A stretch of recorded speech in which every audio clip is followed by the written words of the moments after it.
States and all around the world. I'm George Howell. The CNN Newsroom starts right now.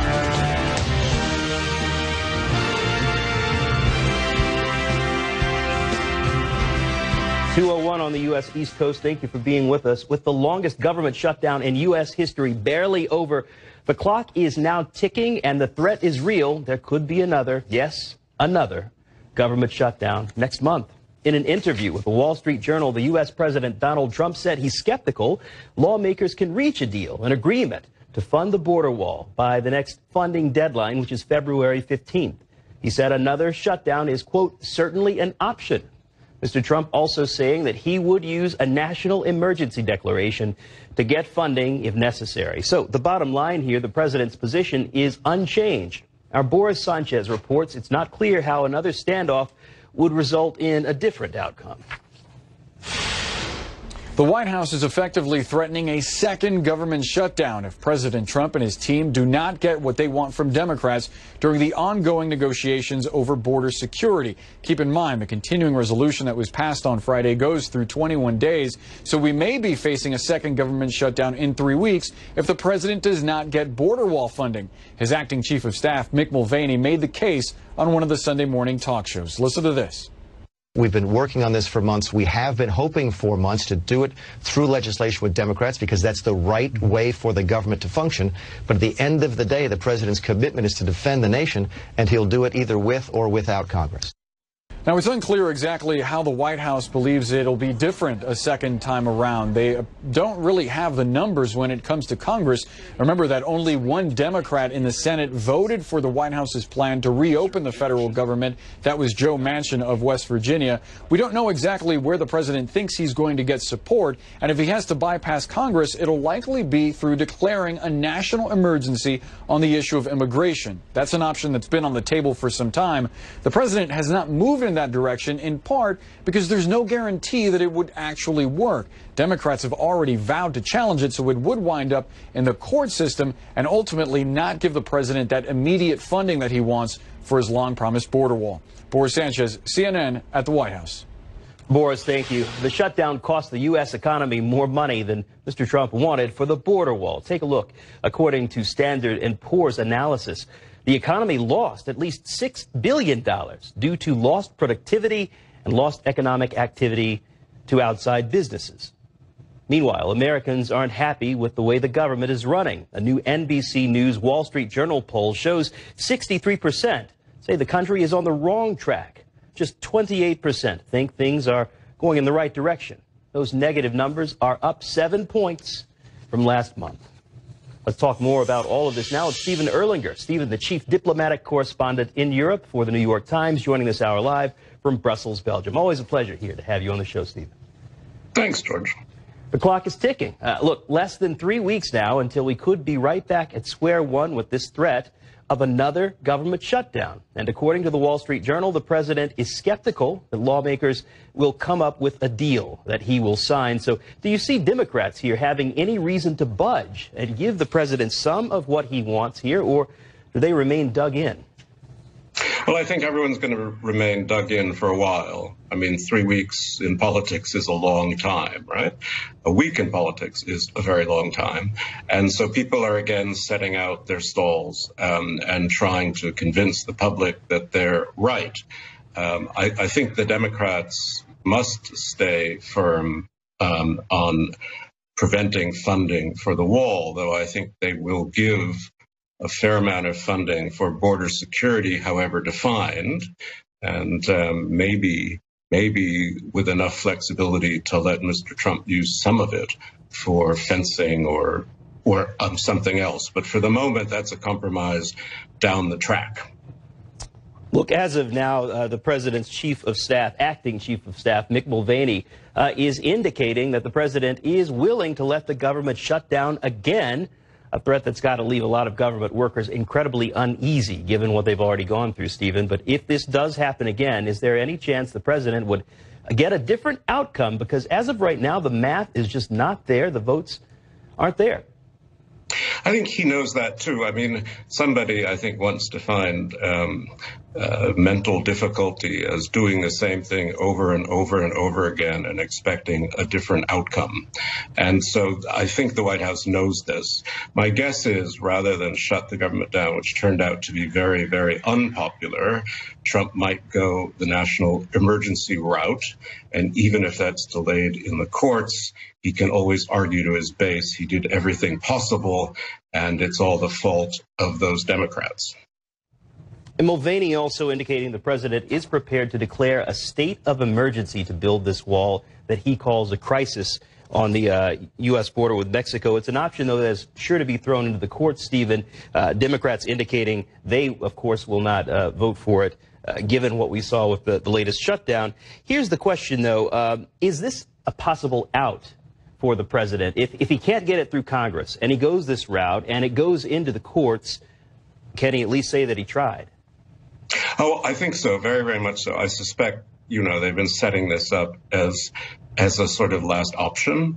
The whole idea of moving military funds that have been appropriated for the military to border security is already problematic and is likely to be challenged in the courts. Also, it's very odd to declare an emergency that doesn't seem to be an emergency. I mean, it's been going on now for years, let alone months, let alone weeks. And an emergency normally is like a hurricane or an attack or something crucial that happens in a short period of time. So I think it's a hard argument for him to make, but it is also an argument that he can make to his base, particularly who are very angry with him backing down on his wall promise, people like Ann Coulter and others, that he's tried his best in a system that needs to be changed, and the Democrats and the press are making it all impossible. And, he's standing by his principles and he'll do everything he can. I mean, I can see Trump arguing that fairly effectively. All right. And Stephen, finally, the question as to whether the president will be invited to give his State of the Union address.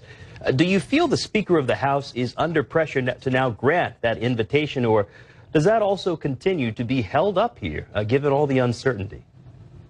Well, that's a good question. I mean, I'm not sure. My guess is it would be a very good gesture, this is my personal view, if Nancy Pelosi would let this happen in this 3-week period. I mean, it is the tradition, and it seems at this point the wrong weapon to hold over the president's head. But again, she may have a very different calculus, and she's the one in charge. Stephen Erlinger with Perspective joining us from Brussels, Belgium. Stephen, again, thank you so much for the time. We'll stay in touch with you. Thanks, George. All right, now to Venezuela. The sitting president of that nation, Nicolas Maduro, facing growing pressure from his opposition to give up power. His rival, Juan Guaido, telling the Washington Post the opposition is in secret talks with the military and government officials about ousting Mr. Maduro.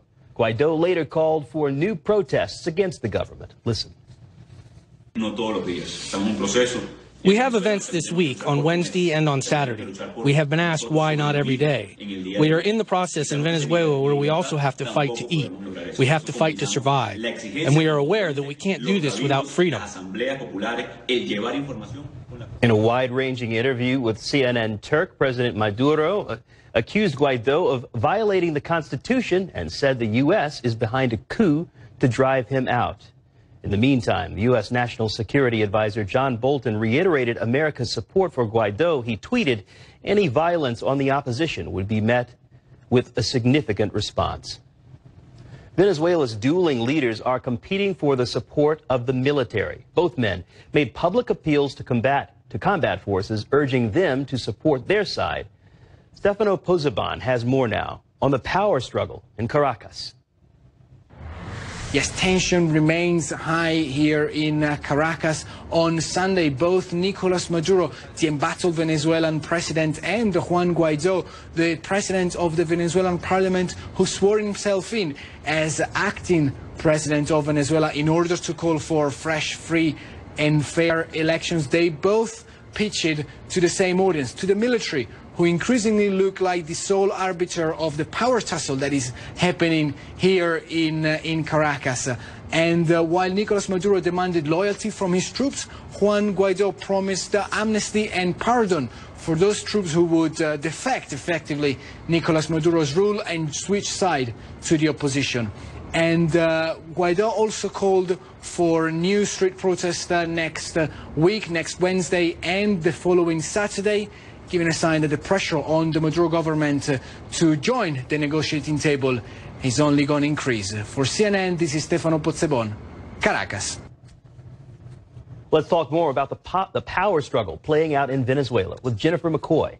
Jennifer is a distinguished professor of political science at Georgia State University, joining this hour from Budapest, Hungary. Jennifer, thank you for your time today. Thank you. So, given where things stand right now, who would you say has more leverage inside Venezuela? The sitting president, Nicolas Maduro, who is demanding loyalty, or the self-declared opposition leader, Juan Guaido, who, again, we just heard, is offering amnesty and pardons? Well, it's definitely a standoff.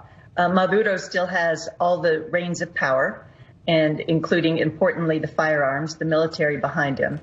But Guaido has legitimacy internally by being freely elected, both as a deputy in his Congress and then as head of his Congress, and now international legitimacy with the popular support. So it's sort of, guns versus people in a sense.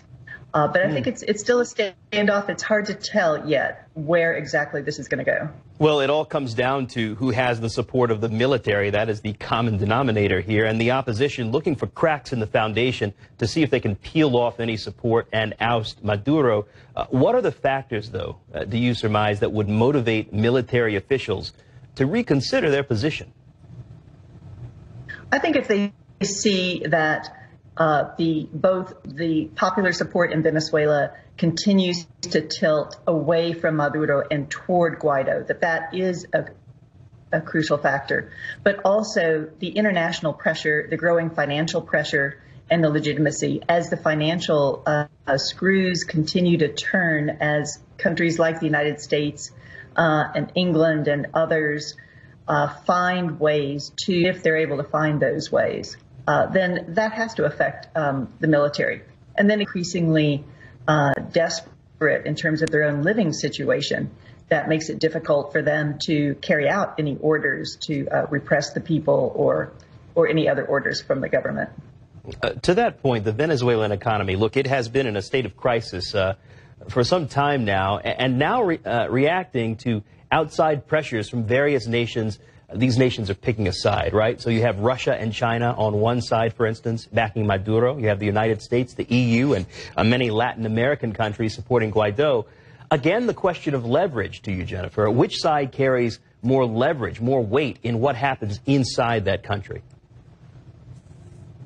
Well, I think it's really a shame that internationally it is coming to a division like this when we should be looking at the plight of the Venezuelans in such a desperate situation. But at this point, I think what's really called for are negotiations. There simply have to be talks.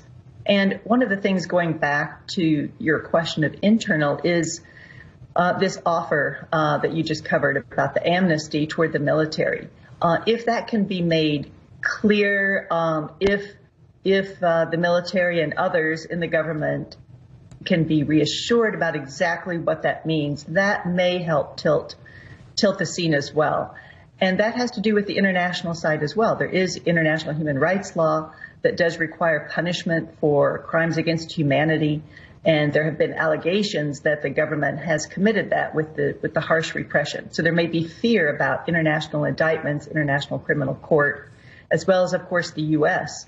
Has indicted some high-ranking officials within Venezuela. And, the other question that many people look to Venezuela, they wonder the question of how long this country has seen economic turmoil. Is there a sense that with fresh leadership that the country could, in fact, turn a corner? It will. Certainly they can turn a corner, changing policies and then receiving international aid and loans more than they have to date. Obviously, they've been helped tremendously by China and Russia, but I think that China and Russia themselves are concerned about their own investments in the country, given the precarious nature of it. But it will take a very long time to recover the oil industry and the rest of the economy that has been depleted, and productivity has just invested. This hour. Again, thank you again, Jennifer, for your time. We'll keep in touch with you. Thank you. Newsroom pushes on here. Catholics from all across the world came together in Panama this weekend, and they heard Pope Francis speak his mind about some troubling world issues. Have the details ahead. Stay with us. In Panama this weekend, and they heard Pope Francis speak his mind about some. Back to the newsroom, I'm George Howell. Pope Francis wrapped up a 5-day trip to Panama for World Youth Day, and he used the pulpit to address some challenging issues around the world. The Pope called for a peaceful solution to what's happening in Venezuela, the crisis there, and he condemned the bombings at a church in the Philippines. Our Rosa Flores has this report and was with the Pope. In Panama looks just like a giant party for hundreds of thousands of Catholics from around the world. But between the festive singing and dancing are messages on serious issues. To walk in peace together once we found. A song, for example, called Tierra de Paz, Land of Peace, sung by an American and Mexican duet, is about the immigration issues that had the U.S. government shut down for more than a month. We wanted to write about this common ground that we can discover. The duet says the song is not about politics, but about the solutions that can end the polarization. In several speeches, Pope Francis sang a similar tune. Those who build walls, he said, sow fear and divide people, build bridges instead. And while in a public setting, the pontiff addressed the clergy sex abuse crisis only indirectly.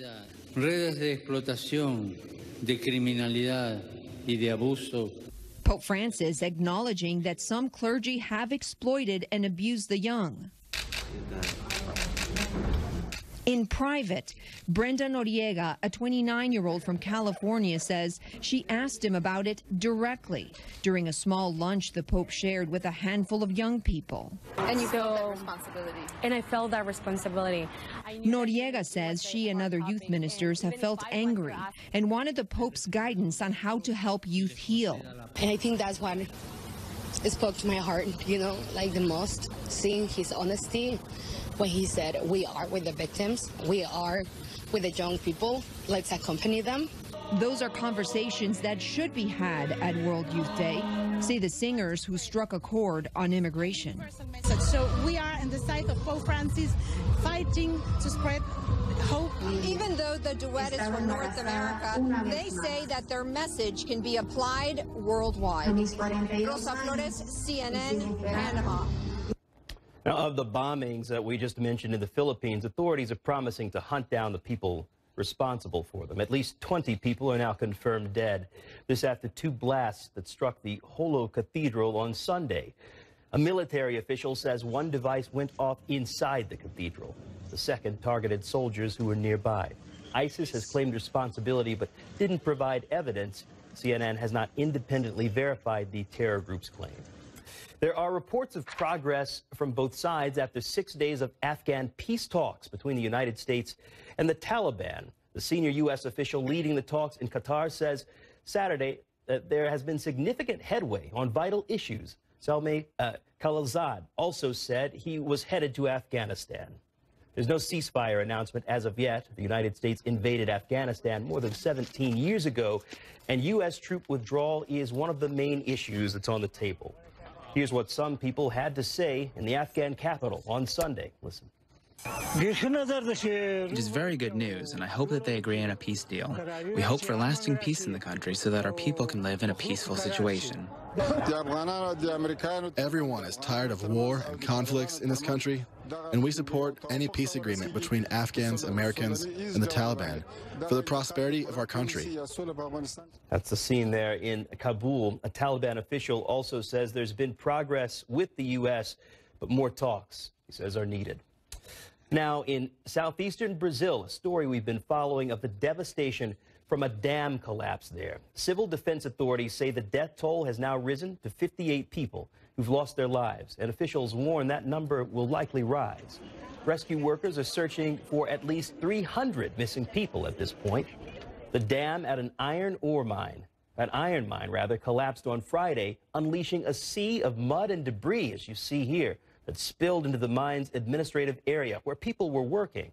And with each passing hour, the chance of finding survivors continues to shrink. But search teams say they won't give up until they've found everyone there. He is one of Donald Trump's closest friends and advisors, but if the special counsel puts pressure on Roger Stone, will he flip? That's the question. That's what he was asked about, and we will get the answer to that ahead.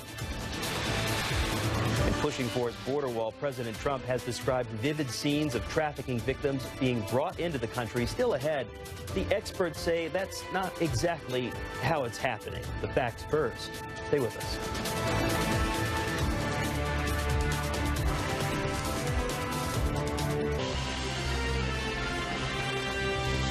Welcome back to viewers here in the United States and all around the world. You are watching CNN Newsroom live from the ATL. I'm George Howell with the headlines we're following for you this hour. In Venezuela, the opposition leader there, Juan Guaido, is intensifying his push to oust the current sitting president, Nicolas Maduro. On Sunday, Guaido called for new protests against the embattled president. He also told the Washington Post that the opposition is in secret talks with military and government officials about driving Maduro out. UN human rights experts are set to arrive in Turkey on Monday to investigate the murder of journalist Jamal Khashoggi. Khashoggi was killed inside the Saudi consulate in Istanbul in October. U.S. intelligence has concluded that the Saudi crown prince directed the murder, but Saudi officials deny that. U.S. President Donald Trump says another government shutdown is, quote, certainly an option if he doesn't get funding for the border wall that he wants. In an interview with the Wall Street Journal, Mr. Trump said he is skeptical that lawmakers will reach an agreement by the next funding deadline, that deadline set for February 15th. Now to the longtime friend and political advisor of Donald Trump, Roger Stone. He heads back to court on Tuesday after a very public arrest by federal agents just last week. Stone was indicted on charges including lying to Congress about his efforts to get dirt on Hillary Clinton from Russia-linked WikiLeaks. He repeatedly pledged his loyalty to Mr. Trump, but on Sunday, Stone warned, if called to testify, he would do so truthfully. Our Jessica Schneider has the latest for you. Roger Stone has been making the media rounds all before he gets to the D.C. courthouse on Tuesday and before he appears before that same judge who's overseeing both Paul Manafort and Rick Gates cases. And she is definitely tough, so perhaps Roger Stone trying to get the last word in before any possible gag order. Stone, though, leaving the door open to cooperation with the special counsel and also saying he would tell the truth about his communications with Donald Trump, which he says never involved Russia. Now, of course, Roger Stone was indicted on Thursday and arrested in that early morning FBI raid Friday at his home in Fort Lauderdale, Florida. And he now faces 7 counts, including obstruction, witness tampering, and false statements to Congress. Here's what he said about the possibility of testifying for the special counsel's investigation. Any chance you'll cooperate with special counsel Robert Mueller if he asks? You know, that's a question I'd have to determine after my attorneys have some discussion. If there's wrongdoing by other people in the campaign that I know about, which I know of none, but if there is, I would certainly testify honestly. I'd also testify honestly about any other matter, including any communications with the president. It's true that we spoke on the phone, but those communications are political in nature, they're benign, and there is certainly no conspiracy with Russia. Roger Stone has repeatedly said he would not testify against the president. And also Stone has said he has never discussed the possibility of a pardon with the president. And of course, he continues to maintain that he is innocent, despite those text messages and emails the special counsel has. And Stone stands by his contention that there was never any collusion with Russia. Now, in the meantime, Jerome Corsi, who's described as person 1 in the indictment, who Stone directed to get in touch with WikiLeaks founder Julian Assange to get more emails. Corsi, though, saying he never talked to Assange. Corsi says that all of the information in the indictment is accurate, and he's willing to testify to that in court. Now, interestingly, Corsi has also said previously that Mueller has everything and knows everything. Jessica Schneider, CNN, Washington. President Trump has tried a variety of tactics to sell his plan for a wall on America's southern border with Mexico. He cited drugs, human caravans, and another common refrain now. Our Polo Sandoval puts facts first. It's President Trump's new go-to talking point in his attempt to convince Americans of his border wall. Build it and stop human trafficking in the U.S. It's at the worst level, human trafficking, in the history of the world. They come through areas where they have no protection, where they have no steel barriers, where they have no walls. And we can stop almost 100% of that. This was Friday in the Rose Garden as the president announced a temporary end to the government shutdown. He painted a vivid and startling picture of migrant women being restrained with duct tape and then snuck over the southern border. Women are tied up, they're bound, duct tape put around their faces, around their mouths. In many cases, they can't even breathe. If it seems like you've heard this before, you probably have. The president has described this terrifying trafficking tactic almost a dozen times in the last month. They have women in the backseat of the cars with duct tape all over the place. They tape their face, their hair, their hands behind their back. Human traffickers tying up women, putting tape in their mouth. They tie women up. They put duct tape over their mouth. Women tied up. They have tape over their mouths, electrical tape, usually blue tape. This is all a misconception, says Lori Cohen, director of a New York-based anti-trafficking initiative. Of the hundreds of trafficking victims she's represented, she's yet to meet one who has experienced what the president describes. I don't know where the president's information is coming from. I don't believe it's coming from law enforcement. It's certainly not coming from victims, and it's not coming from the dozens of service providers who I've spoken with across the country. The experts we spoke to say many victims of trafficking actually come into the U.S. legally, unaware they will be victimized by traffickers. Others are smuggled, but not restrained with tape before being driven over the border, as the president repeatedly claims. Donald Trump has told this lurid tale full of bogus details of how he thinks human trafficking works, and it's just not what we see.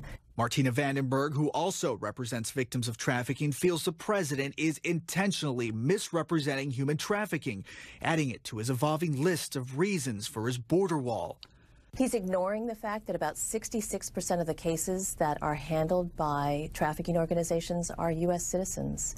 About 34% are foreign nationals. And of those foreign nationals who are coming in our experience, the vast majority of those foreign nationals are coming in on perfectly legal visas. Vandenberg's organization keeps a database of 1,400 human trafficking-related indictments dating back to 2009. Of those cases, she says 26 involved kidnapping, and only one makes reference to duct tape. It mentions duct tape, and it mentions someone being tied up with duct tape, but the victim was a U.S. citizen, not someone brought across the border from Mexico. Customs and Border Protection, largely responsible for patrolling and protecting the southern border, declined to comment on the president's remarks. The White House did not respond to CNN's repeated attempts to clarify the president's unsupported anecdotes on human trafficking. Polo Sandoval, CNN, New York. And another candidate to tell you about who has joined the crowded field of Democrats seeking the nomination for the 2020 presidential election. In this case, it's Senator Kamala Harris, who's officially launched her bid in her hometown of Oakland, California. The U.S. President Donald Trump by name, but there was no doubt who she was targeting for criticism when she talked about America's standing in the world and its deep internal divides. Listen. Under this administration, America's position in the world has never been weaker. When democratic values are under attack around the globe, when authoritarianism is on the march, when nuclear proliferation is on the rise, when we have foreign powers infecting the White House like malware. And Harris is among 4 Democrats running, with 3 others who are exploring a possible run. Palestinian security forces could be facing an end to U.S. support. Officials in the West Bank are worried, but also are some in Israel. We have an exclusive report from the region ahead. Stay with us.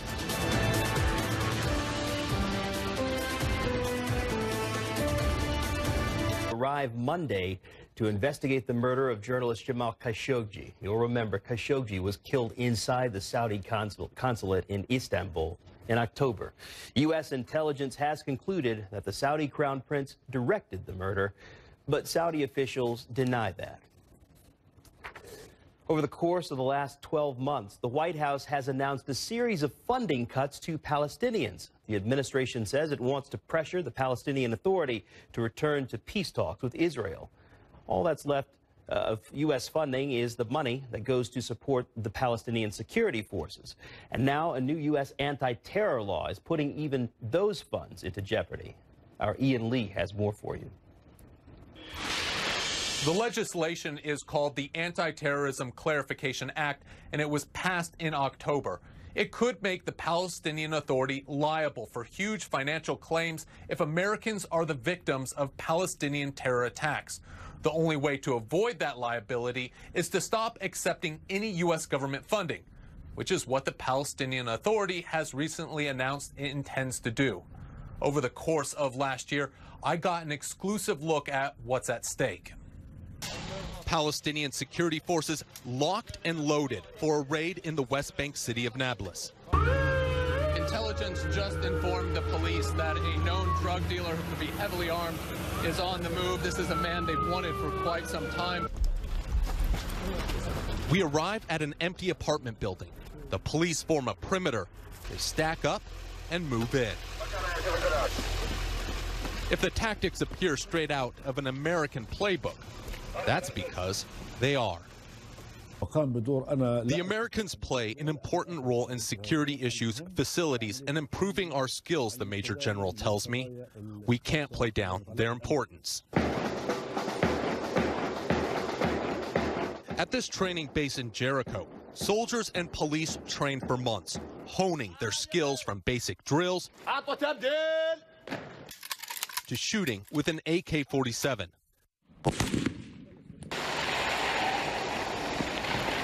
Here, elite units practice rescuing soldiers injured during an ambush and engaging the terrorists.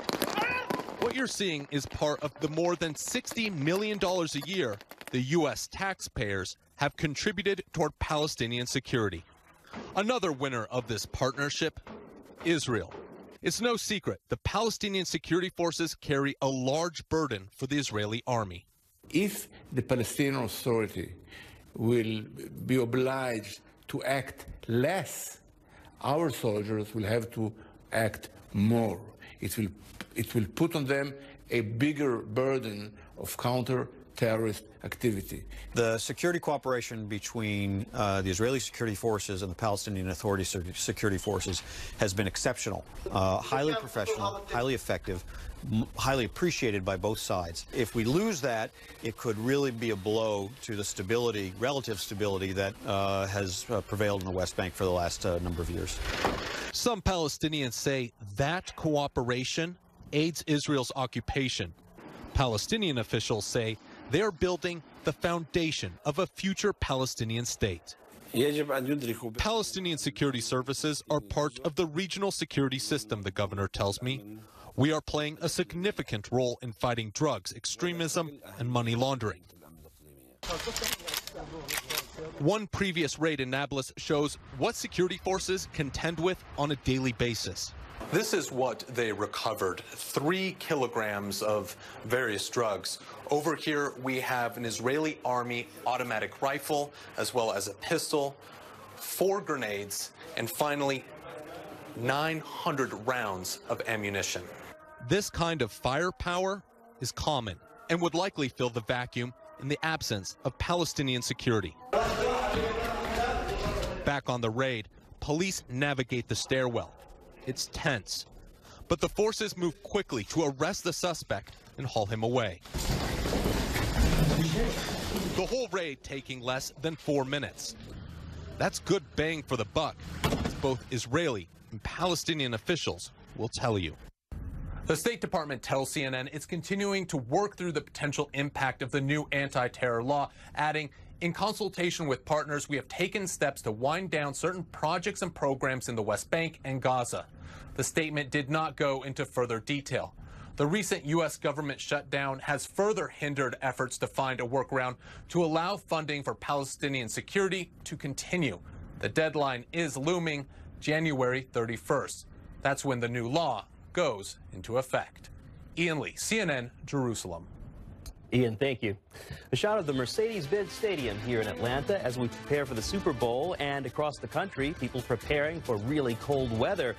And here's the thing, more cold temperatures are on the way. We'll tell you what it all means. In Cuba, say a tornado struck the capital city of Havana on Sunday night. Initial reports say strong winds damaged a number of public and residential buildings there. The government says the storm also caused flooding in parts of Havana and several provinces. No word yet on whether there are any deaths or injuries from what happened. And just a bit to the north, some very dangerous wintry weather is headed to the United States. Look at that there in Watertown, New York. Wow. More than 50 million people in the Midwest and the South are facing heavy snowfalls, freezing storms, and blizzards. The National Weather Service says several states may see the coldest air in a generation. Forecasters warn that the cold could be life-threatening in some states. Many people even traveling to Atlanta preparing for the Super Bowl. It's wintry weather all around. Our meteorologist Pedram Javaheri is here in the International Weather Center. Pedram. Yeah, George, expected to see about 1 million people embark onto Atlanta, and of course the game being on Sunday, but in advance of it, some of the coldest air in years, even across the South, maybe even some wintry weather to go with it as well a few days before Super Bowl Sunday. But I want to show you what's happened across International Falls across northern Minnesota. That's the icebox of the U.S. Low temperature there on Sunday morning at minus 46 degrees Fahrenheit. That's the ambient air temperature. No wind involved for that, and the previous record low was minus 36. If you're curious, the coldest they've ever seen is even colder than that, minus 55. But anytime you get to this sort of a range, the big question is, how does it feel? What does it all boil down to? Well, let's talk about this, because when it comes to extreme cold at 14 degrees Fahrenheit, that's when you have motor oil that begins to freeze. At 35 degrees below zero, which by the way was colder in Minnesota this morning, at 35 below zero, that's where antifreeze begins to freeze. And if you've got your tires sealed from previous punctures at 0 degrees Fahrenheit or below that temperature, that's typically when you have those seals begin to leak air. So again, extreme cold in place, and only gets colder, believe it or not, over the next couple of days. What's at hand right now? We do have a quick moving system that is bringing in some snow showers, about 6 inches to 12 inches across the northern portion there of the upper Midwest and into portions of the Great Lakes. But we do have blizzard warnings across the eastern Dakotas, winter storm warnings, all of it again in advance